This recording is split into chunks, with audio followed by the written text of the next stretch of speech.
被晒这么薄了，我都觉得你的脸也气震动了。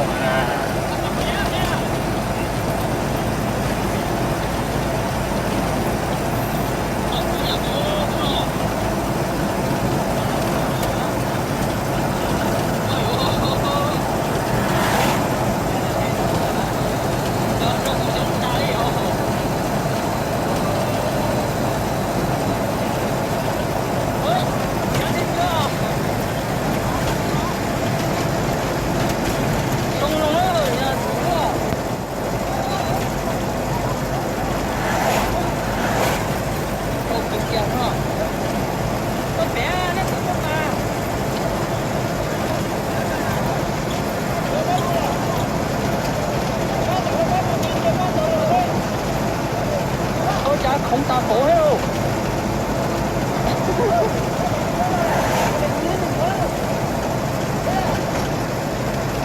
Đây rồi á, chủ số khó rồi kìa.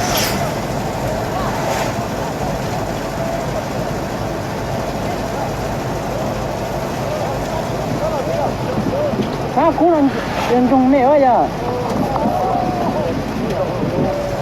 我个人招嘞。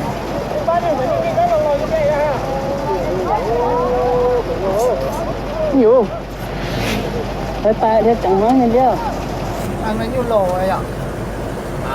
Ăn nó như lồ. Ăn nó như lồ. Lồ. Mà. Dạ. Trời xào rau nó chỉ đâu có con rau à. Đã cưới cứu rồi đó đó. Rau nó chỉ mình trồng đi.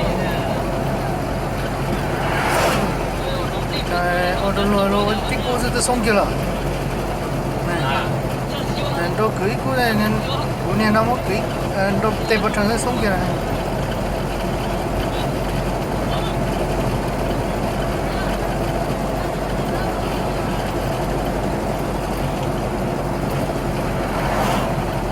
Nè như ở chỗ chiều đôi vậy ạ. Đâu bé chỗ bóc chỗ hết rồi.